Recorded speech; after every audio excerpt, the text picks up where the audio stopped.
Hi there, it's Matt here, and welcome back to the podcast, and welcome back to another one of our AMA episodes, Ask Me Anything episodes. I am joined by my wonderful colleague, the brilliant mind of all sleep knowledge and wisdom. That is Dr. Eti Ben Simon. Eti, welcome back to the show.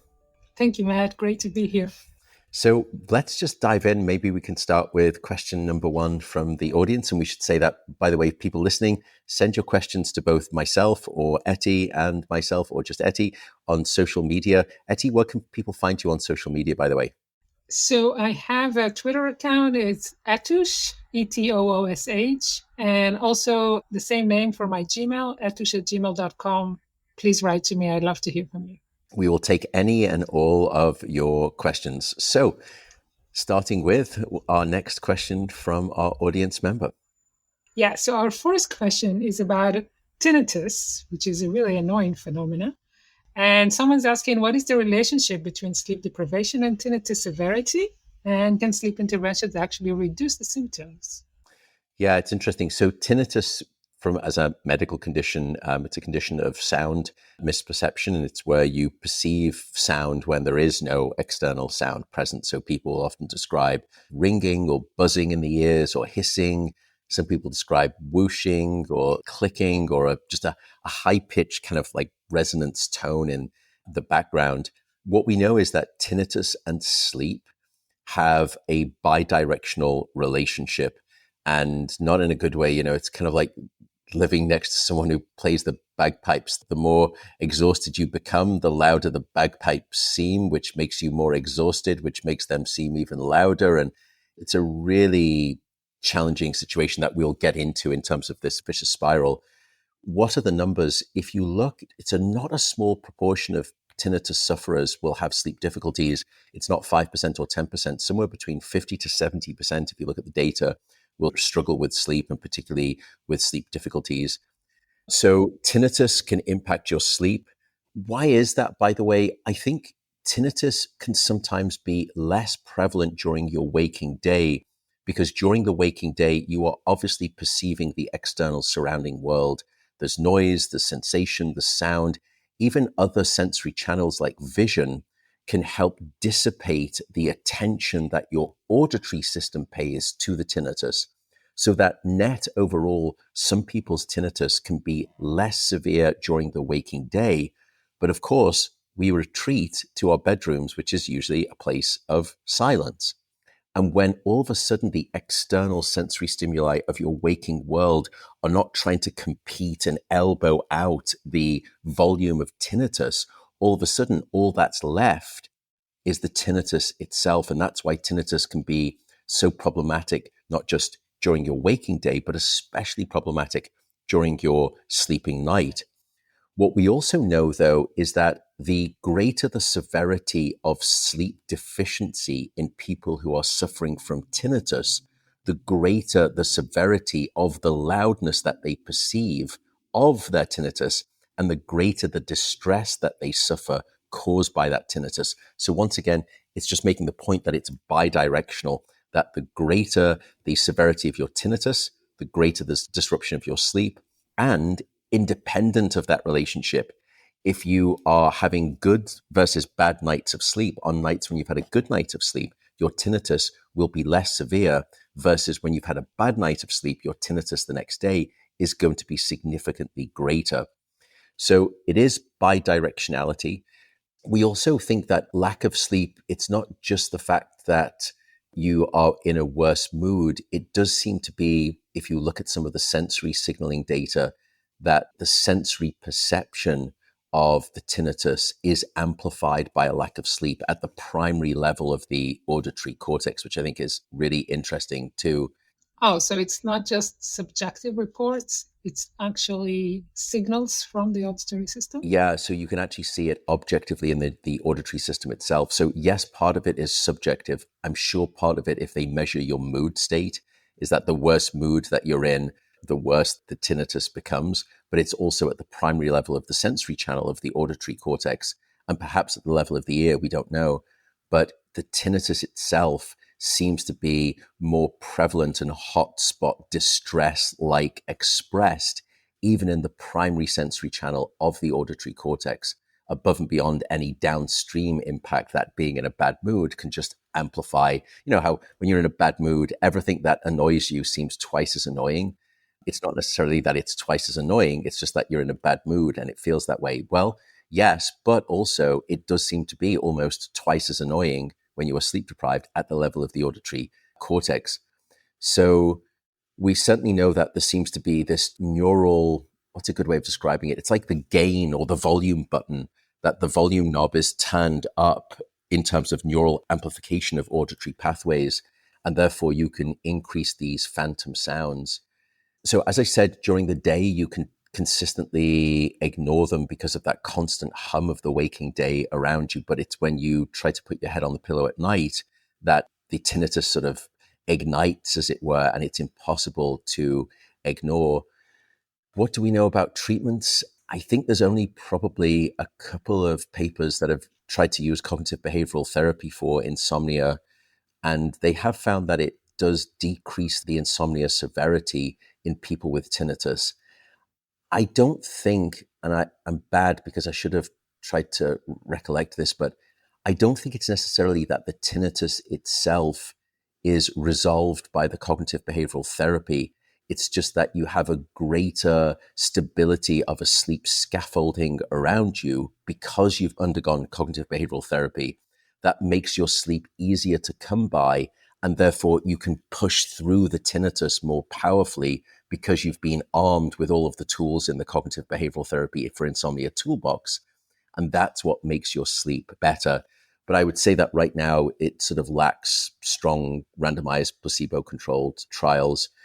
Some people have tried to do sound therapy during sleep. I don't believe there's good data other than Like white anecdata. noise Yeah, machines, you mean? exactly.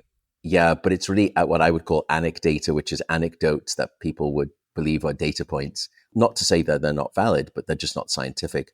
That white noise and pink noise can both have a palliative effect that causes either a distraction or a suppression of the tinnitus. And I think if that is true, it's very much like essentially creating something like a waking day hum of background noise during your sleeping night with those sleep noise machines.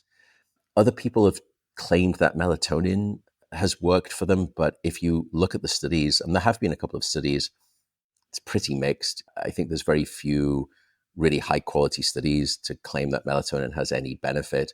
So right now, tinnitus is a real problem. We know it is. It's bidirectional. We know why it's more severe at night than it is during the day. We know that there is at least one therapy that can help, CBTI. But I don't actually know of very good polysomnographic studies where they've brought people into the laboratory, and I could be wrong, and they've measured their actual brainwave changes during sleep. I think that would be really interesting to see if we can see disruptions in and around the auditory cortex, or if you have them sleeping inside an fMRI scanner, which we can now do, that we're doing at the Sleep Center. Big shout out to Dr. Sharon here at the Sleep Center, who's doing that work.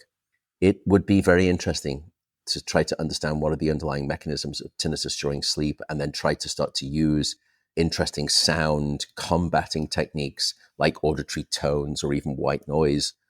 Can that push back, and can you see the neural signal of tinnitus suppression whilst people are sleeping inside of a scanner?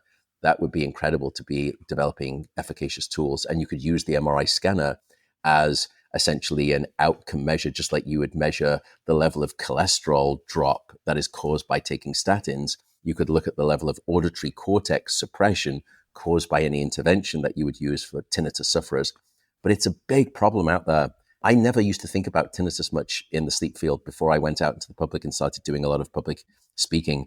And I would say 1 out of every 6 appearances I do, someone will ask me about tinnitus. It's a big problem.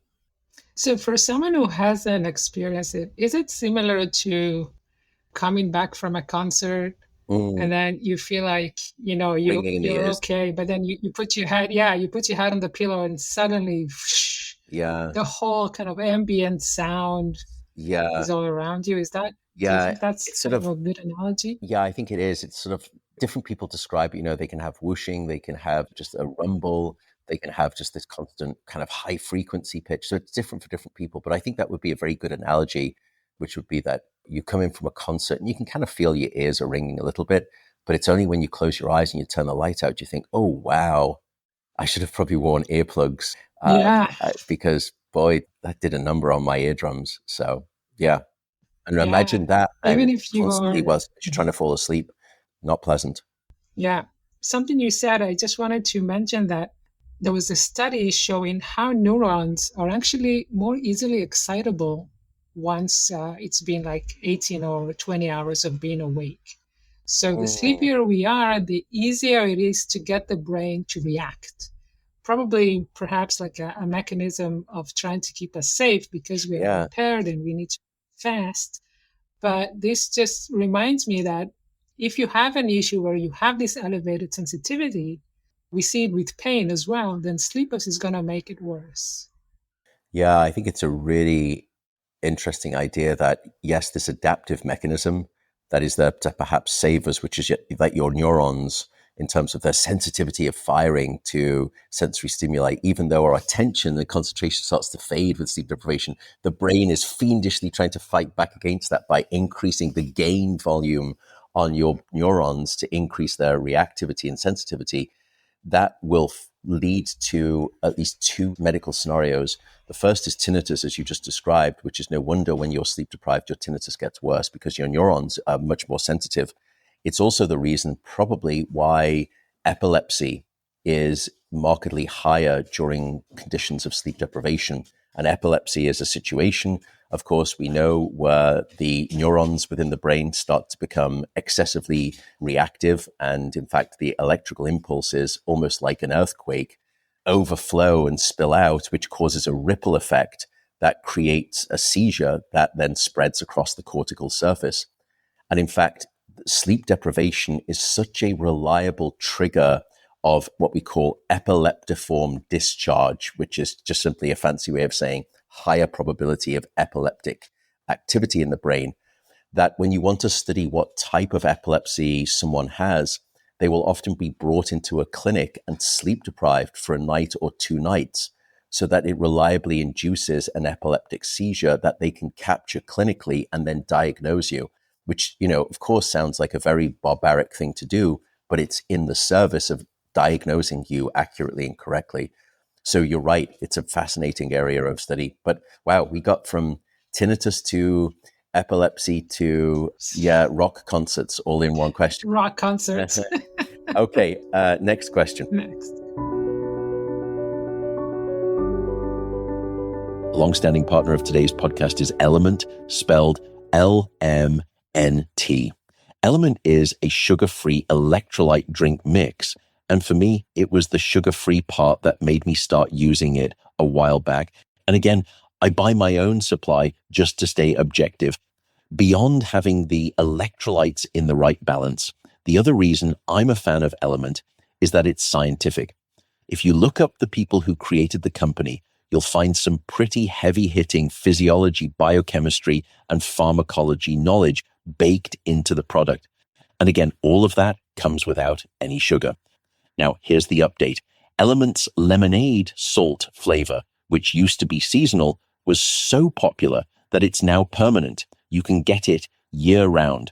Happily, I badgered them, and they have agreed to give you fine folks a free 8-count sample pack with any purchase of Element if you use the link drinklmnt.com/Matt Walker. So for free product with your purchase, just visit drinklmnt.com/Matt Walker. And as I said, you'll get some free product. The next question is about seasonal affective disorder.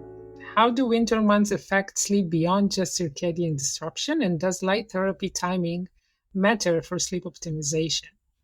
Yeah, it's a really interesting question. So seasonal affective disorder, which I always think is very cruelly shortened to the condition SAD or SAD, and seasonal affective disorder essentially is the winter blues when people describe it, that they get just a little bit lower in mood and depressed. And to gain a clinical threshold, you have to be really quite low in your mood and depressed. And at that point, you would be classified as seasonal affective disorder. Obviously, the severity of it increases with further northern and southern latitudes, the closer that you get to the equator, the less that you see the prevalence of seasonal affective disorder. That's how we know it's seasonal in terms of its affect and a disorder. It's essentially a disruption to your sleep architecture and a disruption of your circadian rhythm. But it's not just simply the reduction of light. So think of your circadian system maybe like a grandfather clock, and it's a little bit laggy, and every day it requires winding to set it to a precise 24-hour rhythm. Normally during the spring and autumn months, we get these nice reliable cues, and even during the summer, we get solid light. But during the winter, it's essentially as though we get a lot less winding signal on our grandfather clocks of circadian rhythm, and our clocks start to run a little bit slow. And if you're in extreme northern latitudes, and I was once in Sweden during the summer solstice, June the 21st, and I remember it because it's also my mother's birthday. Hello, Mum. First shout out on my podcast to my mother ever. Anyway, but it was completely ensconced in light, which was very disruptive. But more disruptive to those people when I spoke to them was the opposite time of year, which was the winter solstice, where they have almost no light at all. And what that results in is this markedly disrupted circadian rhythm. So they have a delayed circadian phase where their clock starts to run a little bit slow. Things get laggy. What that further leads to is the failure of appropriate melatonin secretion. And you need melatonin secretion to tell all of your cells in the body when it's day and when it's night. And that orchestration by way of melatonin keeps everyone in perfect timing so that your stomach releases the appropriate acids and creates the right enzyme reactions at the right time of day, so you have correct digestion. It means that your brain is optimally functioning during the waking day and it settles down at night. You have good mood during the day. But when you lose that melatonin signal, all of those processes become disrupted. So no wonder your mind and your body become, in some ways, disenfranchised with the idea of normality. What that results in is not just, however, circadian disruption. I think perhaps the most prominent findings in seasonal affective disorder are changes in REM sleep, that you get a change in REM sleep percent, and you also start to see REM sleep happening earlier in the night. Does that mean that it's a problem? Well, the only other time that we've seen REM sleep start to arrive abnormally early is in the condition of depression. So it's almost as though seasonal affective disorder, because of the lack of light in the winter that creates the melatonin disruption and the circadian disruption, also prevents your REM sleep from being timed appropriately. And we know that REM sleep, it's critical. One of the things it's critical for is emotional regulation and mood. So no wonder when your REM sleep gets dysregulated, your mood gets dysregulated. And that, we believe, is in part the underlying basis of seasonal affective disorder. What are the therapies? Probably back in the 1990s, people like Wirtz Justice were doing some great work where they were developing what would ultimately become light box therapy. And they were creating these massive sort of boxes filled with very intense light bulbs. And it would create about 10,000 lux of light. Now, in your house, if you're lucky, you're probably up to like many hundreds of lux. Now, at night, that's still plenty enough to disrupt your melatonin, and it's not great. That's why it's lights out 1 hour before bed. But in the morning, what they were trying to do is, because the sun wasn't going to rise in these northern and southern latitudes during their respective winters, they would artificially create sun using these light boxes. And just 30 minutes of this 10,000 lux light markedly improved their seasonal affective disorder, their mood lifted. So in other words, when you're having your breakfast or you're doing your makeup, just get this light out in front of you. And light, for the first time that we could understand, was acting as medicine. And unlike artificial light that normally disrupts your sleep, here, artificial light was designed to help your sleep. So it was light therapy, it was light medicine. The problem is, those benefits don't happen immediately from when I've spoken to people in these communities. You have to do it for about a week or two before that light signal starts to kick in. It's almost like antidepressants. And I know it's controversial that antidepressants have an antidepressant benefit or not, but we know that they don't start working for a couple of weeks. And the same thing seems to be true for light therapy. So I think that's probably, one thing. There was some data a while back suggesting that vitamin D supplementation may also help seasonal affective disorder. But when I last checked at the literature, I think the benefits were pretty inconsistent. So right now, light therapy is the optimal approach. And I think there's limited evidence that any supplementation or such can really help you out there. But any thoughts on that? Was that clear, poorly explained? Help me out. Yeah, it was very clear, and it is very sad to have seasonal affective Mm. disorder.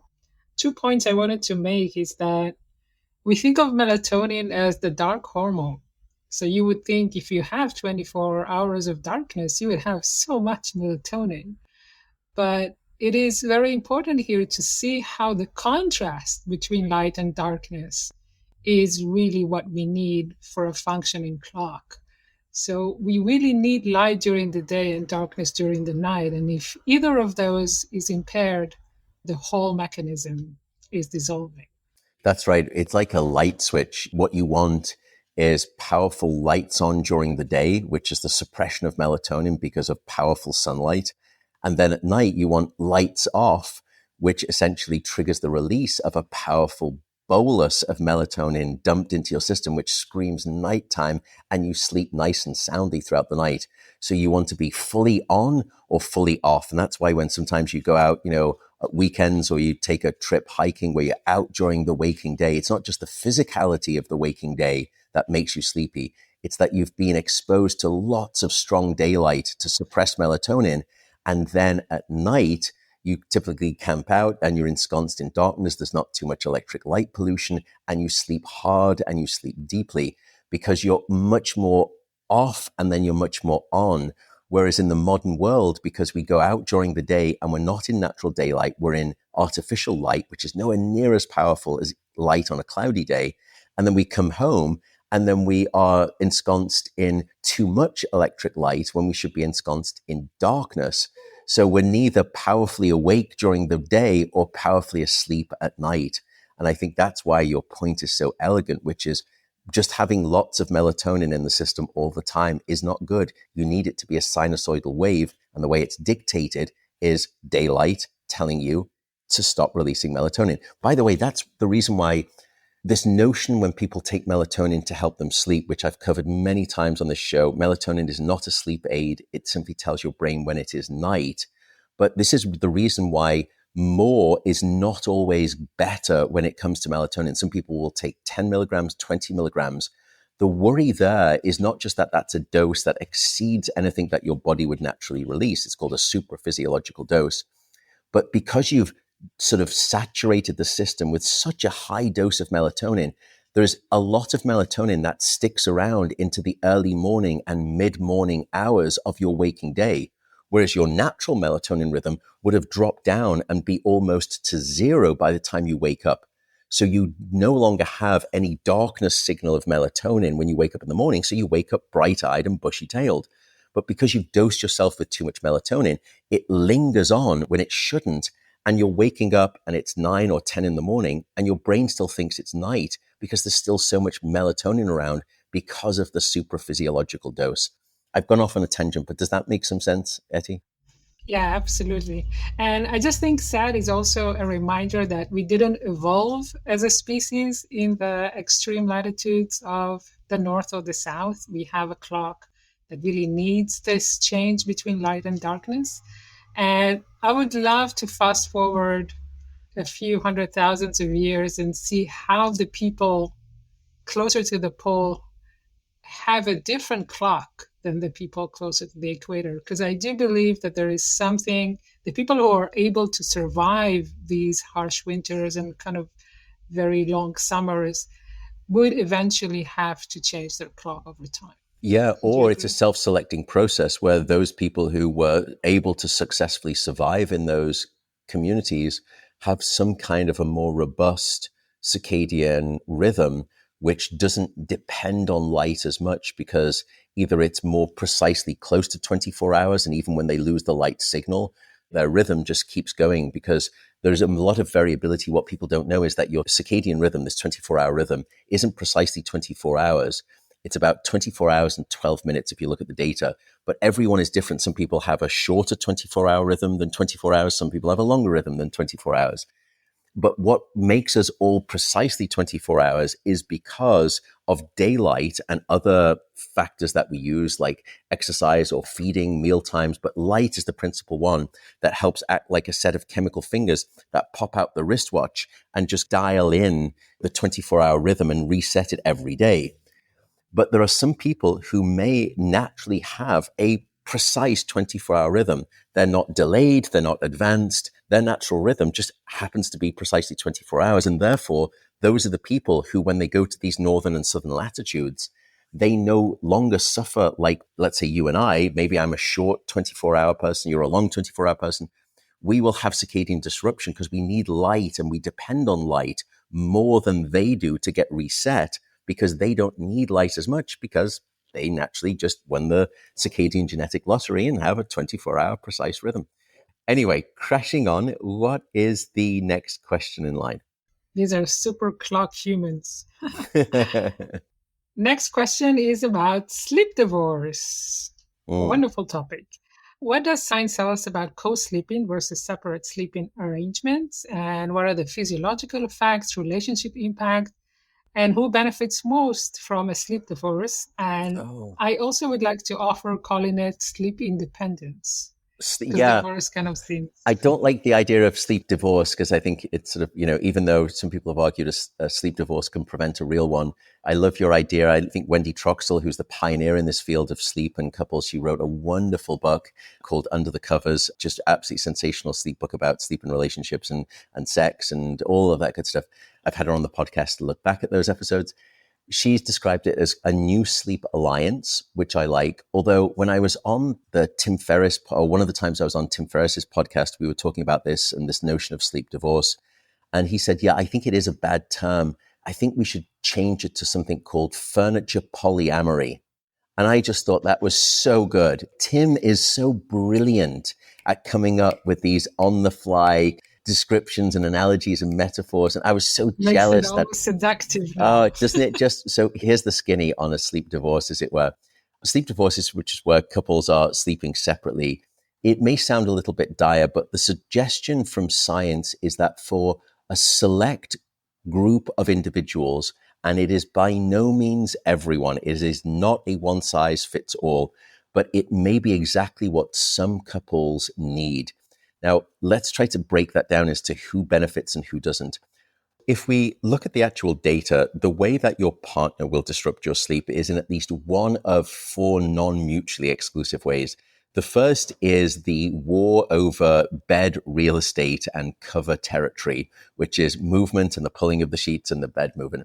The second is snoring. And this can be both men and women can snore, but men have far higher rates of sleep apnea and snoring than women.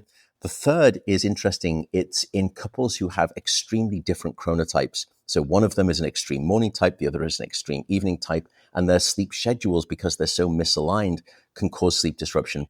And then the final war in the bedroom, as it were, is a thermal war, and that is one of temperature, where guys typically like it colder, women like it warmer. If you look at the data, about 40% of couples will report that their bed partner is a sleep disruptor. And probably some of the first work came out by Wendy Troxell and other folks like Strawbridge back in the early aughts, in the early 2000s. And they found that when couples are separated and they sleep separately, their sleep efficiency improves. The number of times that they wake up throughout the night decreases, and as a consequence, their total amount of sleep increases. What was also interesting is that when you look at the sex-specific split, women are much more likely than men to be disrupted by their partner's either movement or snoring. That's A, because probably men are at a high level of sleep apnea, and because when they move, their movements are more grotesque, and that causes greater sleep problems. We also know, however, that it's interesting when you measure couples' sleep objectively, let's say with some kind of a wristwatch device, they almost always sleep better when they sleep apart.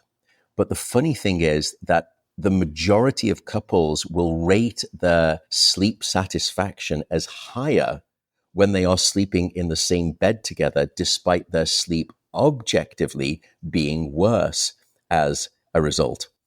So when it comes to who benefits most from a sleep divorce, I think it firstly requires an honest conversation, and it requires an unguarded conversation. Here's the way I would approach this and have approached this from a personal perspective. You can say to your partner, look, this doesn't have to be forever. Let's just do an experiment. And you can even go with the attitude and mentality of saying, I'm quite sure this is not going to work. But could we just do for the following 2 weeks an experiment where we sleep in separate bedrooms? As a consequence, you set up this situation where no one is going to be defensive and no one is saying that this is forever. The second thing that you need to try to do is find mutually agreed time where you spend time together, whether that's where you get into bed and you kind of have a kiss and a cuddle, or in the morning you get back into bed together. Because for the most part, during the middle of the night, most of us are not consciously aware of much of anything, including our partner, until they wake us up with snoring or pulling off the sheets. So it's really the bookends of bed that we miss, where you make time, deliberate time, and you carve it out with those arrangements agreed upon by both parties that can make you feel as though you're getting everything that you get through sleeping together, but you're still getting the benefits of sleeping apart. Who are the people that probably benefit most? Well, if you look at the work by Wendy Troxel and colleagues, firstly, people with significant chronotype differences. So extreme morning larks, if they are paired with an extreme night owl, they typically have greater relationship problems due to that sleep misalignment. They'll have arguments. You woke me up when you came into bed. Well, you woke me up when you got up in the morning. We also know that if someone has significant sleep apnea, that can certainly be a place where sleep, quote unquote, divorce or a new sleep alliance is very beneficial. And then finally, shift workers with rotating schedules. Those individuals can also be quite disruptive to their partners and vice versa. So overall, a sleep divorce is not for everyone. When you start sleeping apart, typically you do objectively sleep better. But for some people, the sense of safety and the bonding that they get is really important, and they would never consider a sleep divorce. I would note that the stigma associated with it, for the most part, is, well, look, if the two of you are not sleeping together, well, then are the two of you sleeping together? And that is actually, if anything, the opposite is true, which is that when couples start sleeping better, sex-related hormones improve. So testosterone for men, you get increases in progesterone and estrogen for women when they start sleeping well.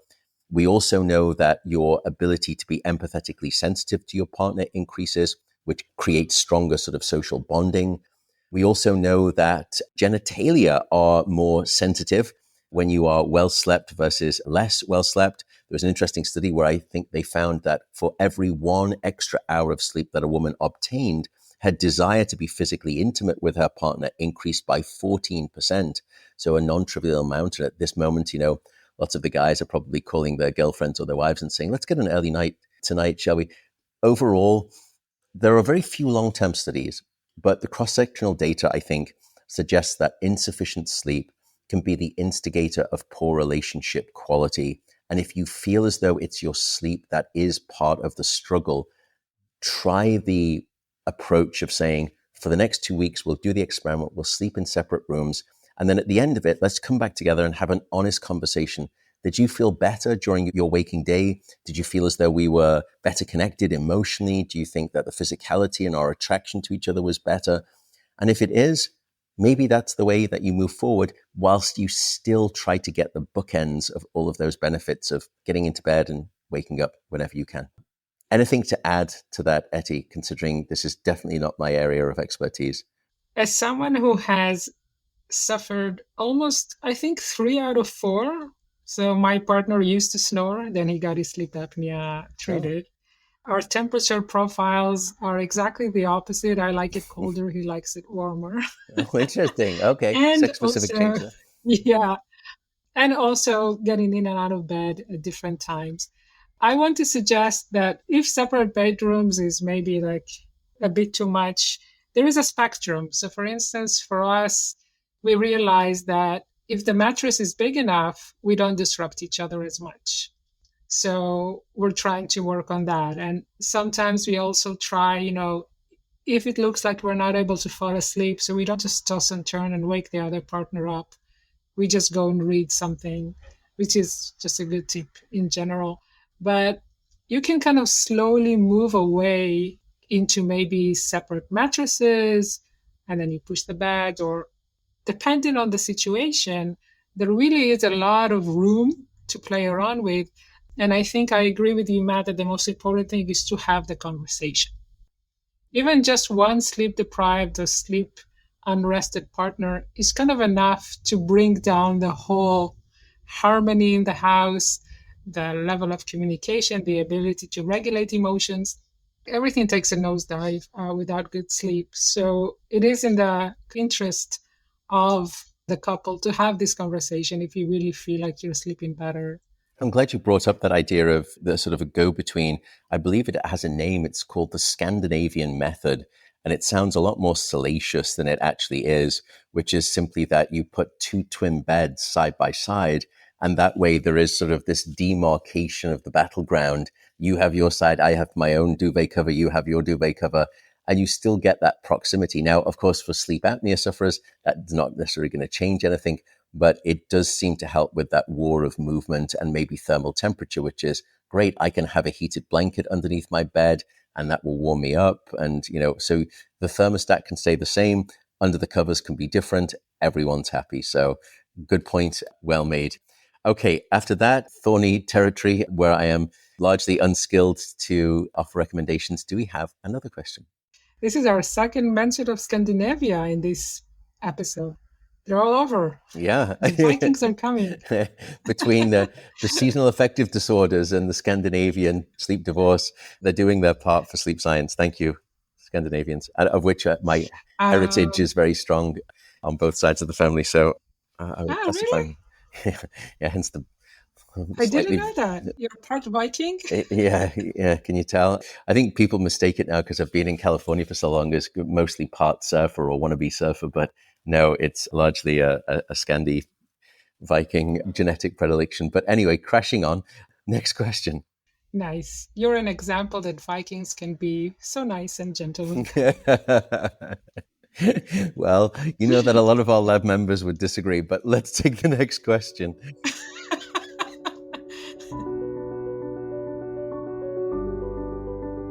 A partner for today's episode is AG1. I've been using AG1 for quite some time now, and just for the record, I buy it myself to stay away from any of those trappings of free product. AG1 has just released the new formulation, which is AG1 Next Gen. It's still one scoop once a day, but now comes with many upgraded probiotics, plus additional vitamins and minerals. I also explored their 4 human clinical trials to prove out their efficacy, with the data showing a marked boost in healthy gut bacteria. And that's the thing. I appreciate how AG1 keeps adapting to new scientific findings. They have made many formula changes over the years, and each new iteration keeps it at the cutting edge of this space. As I've mentioned, I began my AG1 journey over 4 years ago. Any company that holds their scientific rigor to the flames of clinical trials means a lot to me. So subscribe today to try the next gen of AG1. If you use the following link, you'll also get a free bottle of AGD 3K2, as well as an AG1 welcome kit and 5 of the upgraded AG1 travel packs with your first order. So make sure to check out drinkag1.com/mattwalker.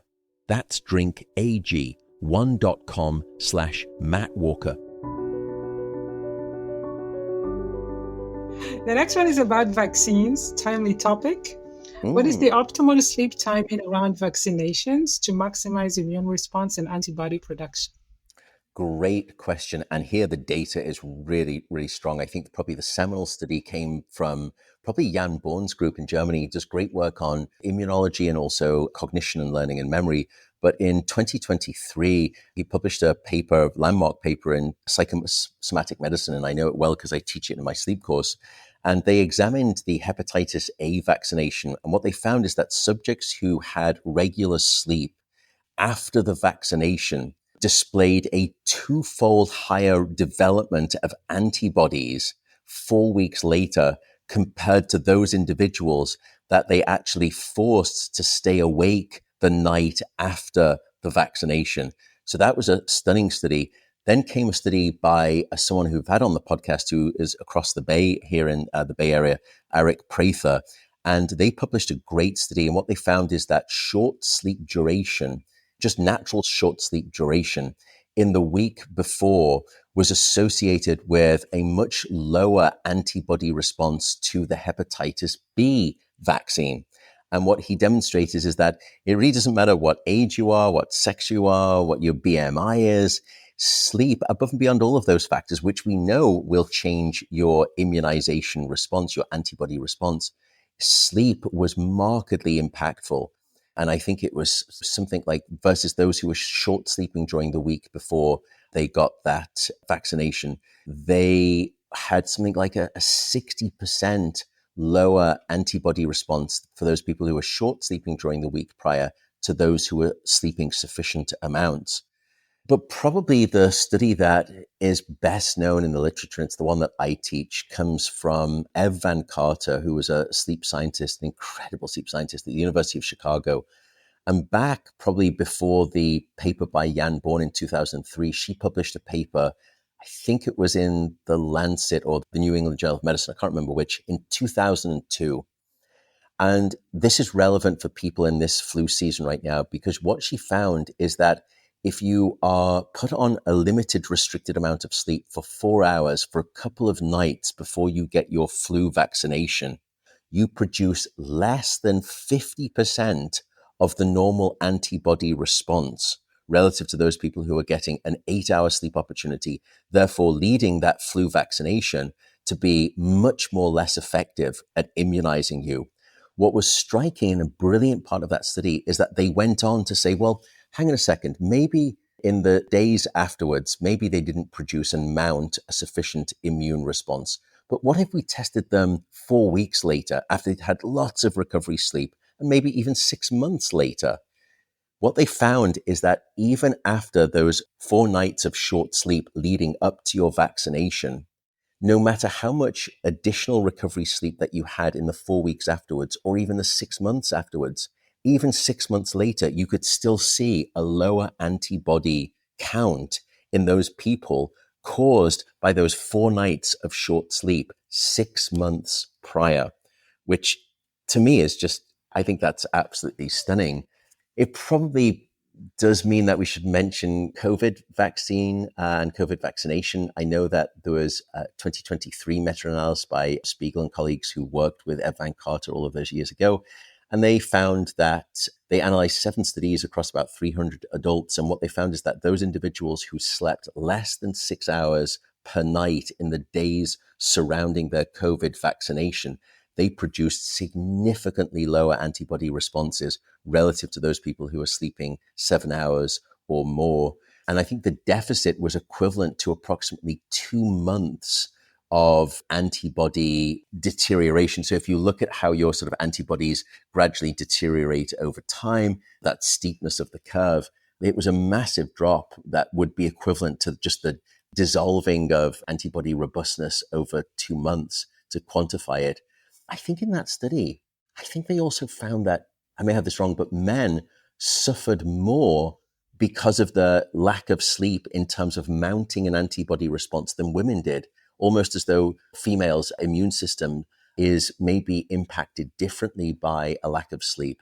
And they suggested that perhaps through menstrual cycle phases or contraceptive use or menopausal status, that may have changed the sensitivity of the system to a lack of sleep. All of which is to say, it makes a massive difference, this thing called sleep. By the way, why does it make that difference? What is it about sleep when you get it? Well, it seems to be deep sleep in particular that's essential for helping your immune system recognize and form this immune memory system. We think of memory in the brain for information. Do I remember your name, or do I remember last week's dinner, or whatever it is? The immune system works on a memory system too. And that immune memory system is just as sensitive to sleep as our mental memory system is. And particularly, just like our mental memory system requires on deep sleep to help imprint those memories, our immune system requires deep sleep. But it's not just that. We know that the immune system, firstly, it will restock the weaponry in your immune arsenal so that you wake up the next day with more of those sort of weapons in your toolbox in the immune system. Furthermore, and this is work I think by Eric Prather, they've demonstrated that the body's cells become even more sensitive to those additional immune factors that you've produced at night. So net, you are a more robust immune individual as a consequence. That together with when you're not getting your sleep, you get higher levels of chronic cortisol, which we know will suppress vaccine response. Think of vaccines or vaccination like planting seeds in the garden. The vaccine is the seed, but sleep is the water and the sunlight and the nutrients and all of that good stuff. Sleep is needed for you to germinate those seeds and grow robust plants. And it's the same for a robust immune response to a vaccine. Does that make some sense, Eti? Yeah, absolutely. And I love the analogy to mental learning because a lot of the studies have actually showed that you disrupt sleep before the vaccine. So there's something about the state you come into the vaccine. If you didn't have enough sleep, your immune system is not ready to learn. And this is something we see, and you've done these studies as well, that you have to have sleep in order for the brain to be ready to soak up new information. Yeah, it's literally a homologue of your mental memory systems. I think of it like your inbox in your email, that you can receive new informational files and hold on to them and store all of this new information. But without sleep, it's almost like a sponge that's waterlogged and you're not able to absorb and develop these new imprinted memories in the brain. And those new memory files that are coming in are just being bounced from your email account.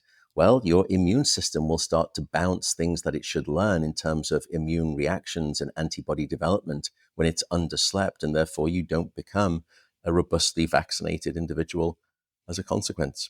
Yeah, and it's fascinating to also think about that. The immune system is the only other system other than the brain that can learn. We teach it by a vaccine. We teach it how to recognize different viruses, different pathogens. So there is a learning process there. And just like any learning process, it requires sleep. You're right. Yeah, it's interesting how both of those completely disparate systems, learning and memory within the brain and the immune system knowledge of threat and infection, both have learned probably independently through evolution to harness the same thing that is beneficial for the imprinting of information. One is the imprinting of immunological information. The other is the imprinting of veridical information. So on that sleep wonderful bombshell, we may as well close the curtain on this AMA. Thank you, folks, for providing us these questions. You can find us on social media. I am at Dr. Matt Walker on Instagram and at Sleep Apple Matt. I was just about to say I am at Sleep Diplomat on X. So Sleep Diplomat on X, Dr. Matt Walker on Instagram, DrMattWalker on Instagram. Eti, where can people find you on the interwebs these days? I'm on X. I'm on Etoosh, Etoosh, and also the same name for my Gmail, etoosh@gmail.com. So I've been getting requests from listeners that don't have social media, so please feel free to email. It's etoosh@gmail.com. So ETOOSH. It's my nickname in Hebrew, Etoosh. At gmail.com. Yes. ETOOSH@gmail.com. Please send your questions by way of Eti. We will get to them on our next podcast. Folks, thanks for listening. Thanks for joining. We will see you next time. Bye for now.